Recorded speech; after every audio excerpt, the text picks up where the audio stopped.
Hey guys, it's Michael. Welcome back to my YouTube channel and welcome to a very important video because today I will share with you 3 very important considerations when it comes to sports related injuries. The first, and in my opinion, the most important consideration when we take a look at sports related injuries is that you can get injured with perfect form. Exercise form and execution is just one small part of the process of getting injured.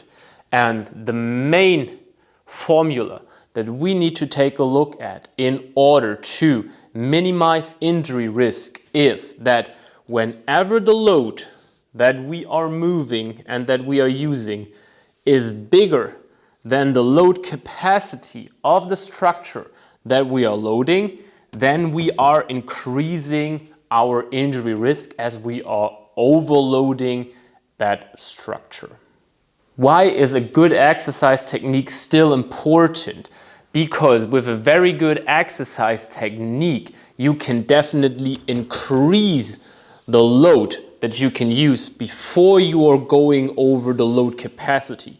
That means you can probably get more stimulus in before you are increasing your injury risk. So just because you can also getting injured with perfect form doesn't mean you shouldn't strive for perfection in your exercise technique. So what is the important takeaway from this first consideration that I want you to carry into your training always is that when you start to get some inflammation, some injuries coming up, I don't only want you to take a look at exercise technique and point the finger at a certain movement and say, this is causing this. I want you to also take a look at the load and also the amount of volume you are using this load for.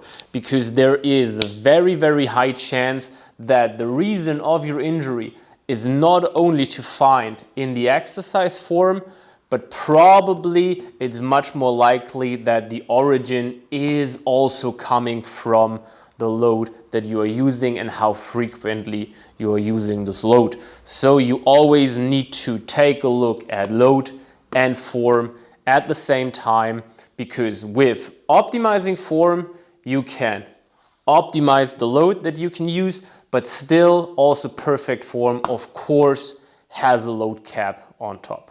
Second, and still very, very important consideration is to see injuries as something normal. They're part of the progress. There are barely any lifters out there going through their training career without some small pains in injuries.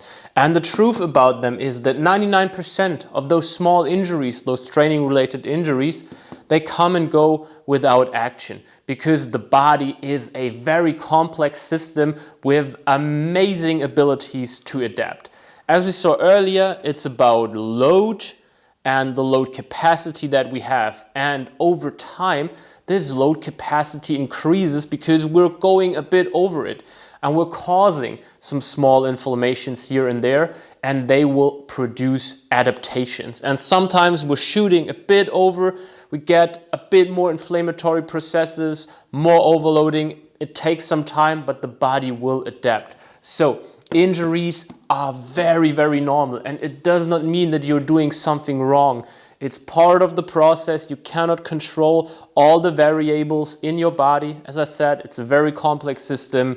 And for most of the smaller injuries, there is nothing you need to do about it except to give it some time, maybe reduce the load a bit, and the rest will just go automatically away. So don't panic, you're not doing something wrong when you're getting small injuries. A third very important consideration is that not in all, but in most exercise-related injuries, deloading beats no loading.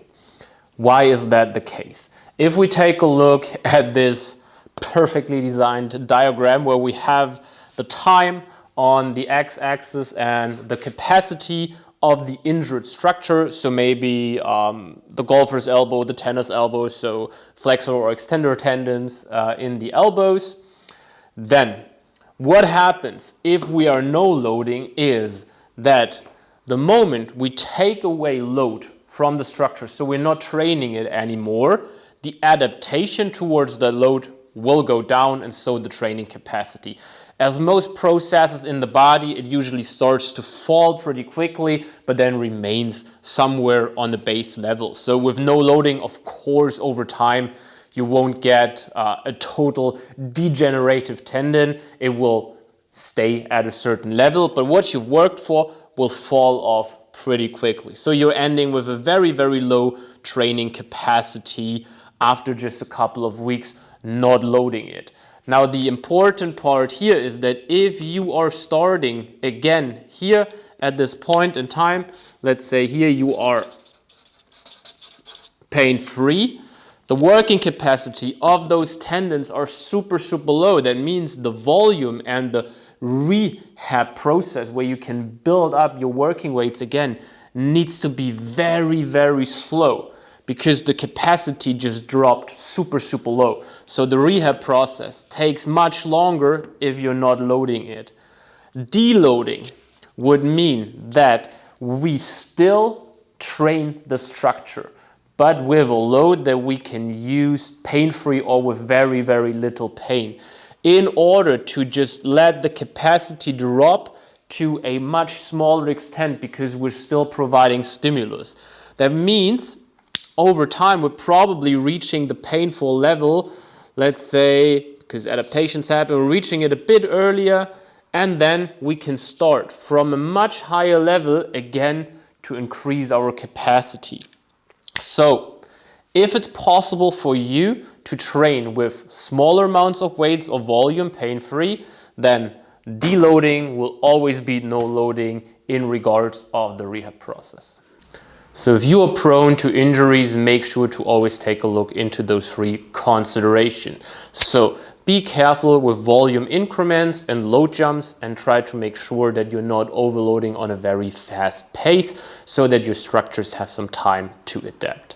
Secondly, if you have small pains here and there, don't throw over the small system. It might be just something normal and part of the adaptation process and will be gone within a couple of days or weeks. And if you are in a pain situation, then check if you are able to load the area and if you're able to train the area, maybe with some lighter loads or a slightly modification in the exercise selection, because that will make the process of the rehab much faster than not loading it at all. And if you are interested in working with professional programs and under professional guidance that help to reduce injury risks and speed up the progress, then definitely make sure to check out our street lifting programs on kingofweighted.shop or check out our individual coaching offers on kingofweighted.com.